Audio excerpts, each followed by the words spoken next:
The truck was filled with children, and their eyes were wide with terror, and the shells were falling so close that the ground shook beneath the wheels, and the young black woman behind the wheel pressed the accelerator harder, even though she knew the engine was already giving everything it had, and she whispered prayers her grandmother had taught her as the road ahead disappeared into smoke and fire. And she did not know if she was driving toward safety or toward death, but she knew she could not stop, because stopping meant those children would never see their mothers again. Her name was Essie Mae Cunningham, and she had been born in 1921 in a small town outside of Charleston, South Carolina, where the Spanish moss hung from the oak trees like ghosts and the Gullah language of her ancestors, mixed with English in songs that carried the memory of people who had survived the Middle Passage. And she had grown up poor and black in the Jim Crow South, but she had also grown up loved, and she had learned from her grandmother that love was a kind of armor that nothing could pierce. She had left South Carolina at 18 because there was nothing for her there except cotton fields and domestic work.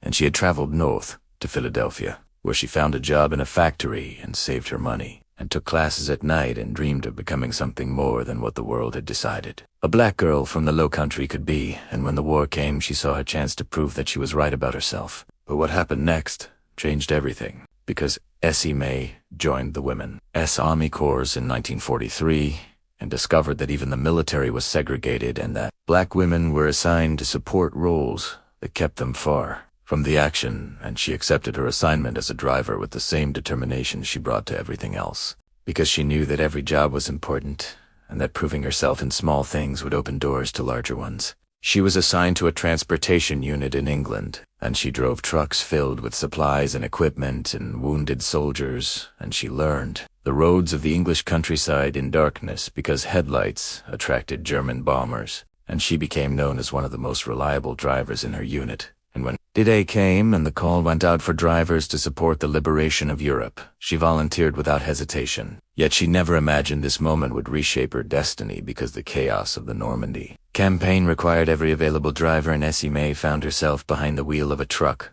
carrying refugees away from the fighting, and the faces of the French civilians she transported reminded her of the faces of her own family, and she felt a connection to these people who had lost everything just as her ancestors had lost everything, and she promised herself that she would get them to safety, no matter what it cost her. The summer of 1944 was a blur of endless driving through bombed-out villages and around craters left by artillery and past bodies that lay in ditches, and Essie Mae earned to see without seeing.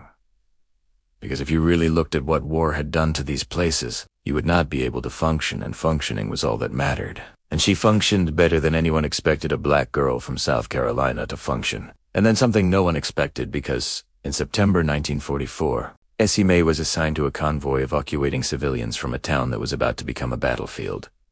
And the Germans were counterattacking, and the timeline for evacuation had collapsed, and there were still children at an orphanage on the edge of town, and someone had to go get them. And Essie Mae did not wait for orders. She simply turned her truck around and drove toward the sound of gunfire. Behind these ruins, a secret waited, because when she reached the orphanage, she found not just children, but also elderly residents of a nursing home that had been abandoned by its staff and wounded French resistance fighters who could not be moved without help. And the German advance was visible on the horizon, and Essie Mae had to make a choice about who to save. And she chose everyone, and began loading her truck with efficiency that amazed the nuns who ran the orphanage. She made 3 trips between the orphanage and the evacuation point, and each trip was more dangerous than the last as the German forces drew closer and the artillery grew louder. And on the 3rd trip, a shell exploded close enough to blow out the windows of her truck, and shrapnel tore through the canvas covering, and one of the children was cut by flying glass. And Essie Mae pulled over and bandaged the wound with strips torn from her own uniform, and then she kept driving. What she discovered next would shake even her commanders, because on the 4th trip to the orphanage, Essie Mae arrived to find German soldiers already in the building, and they saw her truck, and they opened fire. And she threw the vehicle into reverse and backed down the road at a speed that should have been impossible, and she escaped with bullets punching through the metal around her.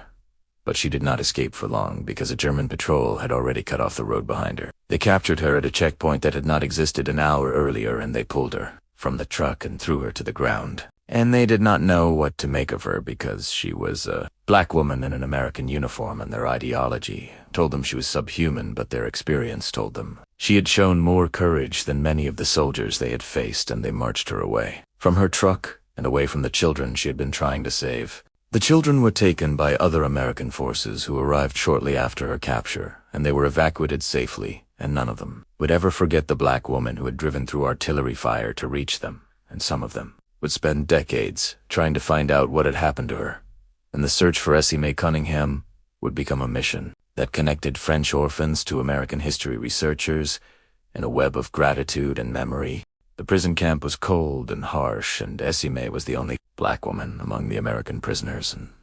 she faced discrimination from the Germans who treated her as a curiosity, and from some of the American prisoners who brought their prejudices with them from home, but she did not let either form of hatred break her because she had been dealing with hatred her entire life, and she knew that the only way to defeat it was to refuse to become what they wanted her to be. She worked in the camp kitchen because the Germans assumed that was where black women belonged, and she used her position to smuggle extra food to prisoners who were sick, and she listened to the conversations of the guards and picked up enough German to understand what they were planning, and she passed information to the other prisoners through whispered exchanges that the guards never noticed. There was a French resistance fighter named Marcel who had been captured in the same action and who spoke enough English to communicate with Essie Mae, and they became allies in the constant struggle to maintain dignity and hope. And Marcelo told her about his daughter who had been at the orphanage and who had been saved because of Essie Mae's courage, and he wept when he spoke of it, and Essie Mae held his hand and told him that she had only done what anyone would have done. The winter of 1944 was the coldest in memory, and the prisoners suffered from malnutrition and disease, and Essie Mae shared her own rations with those who needed them more, and she organized prayer meetings in the barracks where people of different faiths came together to find comfort, and she sang spirituals that her grandmother had taught her, and the songs echoed through the camp and reminded everyone that they were more than prisoners. They were human beings with souls that could not be caged. And then something no one expected, because as the Allied forces advanced and the Germans grew desperate, the camp commandant received orders to evacuate all prisoners and march them deeper into Germany, and Essie Mae knew that many of the weaker prisoners would not survive such a march, and she began to plan a resistance that would slow the evacuation, and by time for the Allied forces to arrive, she organized work slowdowns and equipment failures and mysterious illnesses that required the guards attention, and every hour of delay was an hour closer to liberation, and the commandant suspected that someone was coordinating the resistance, but he never imagined it was the quiet black woman who worked in his kitchen, and his failure of imagination was Essie Mae's greatest weapon. Liberation came in April 1945 when American forces reached the camp, and Essie Mae was there to meet them, standing among her fellow prisoners with her head held high, despite the months of deprivation, and she guided the soldiers through the camp and showed them where the sick prisoners needed help, and she translated for the French and Belgian prisoners who did not speak English, and she became the bridge between the liberators and the liberated. Marcel survived the camp, and after the war he returned to France and found his daughter, who was now a teenager, and he told her everything about the black American woman who had risked her life to save the children at the orphanage and his daughter grew up with. Essie Mae's story is part of her family history, and she passed it on to her own children and grandchildren. Essie Mae returned to America on a ship that was segregated just like the ship that had carried her to war, and she came home to a South Carolina that had not changed at all, despite everything she had done, and the signs that said colored only still hung above water fountains and bus stations, and she felt a rage building inside her that she had not felt even in the prison camp, because she had crossed an ocean to fight for freedom, and she had come home to find that freedom was still not hers. She moved back to Philadelphia and got a job driving trucks, because driving was what she knew and what she was good at, and she joined the civil rights movement and marched and organized and voted when the laws finally allowed it, and she'd never forgot the children she had saved or the camp she had survived, and she carried those memories like stones in her pocket, reminding her of who she was and what she had overcome. The French government tracked her down in 1995 and awarded her the Legion of Honor for her actions during the liberation, and the ceremony was held in Philadelphia, and Marcel's daughter attended, and she embraced Essie Mae and called her ma sauveuse,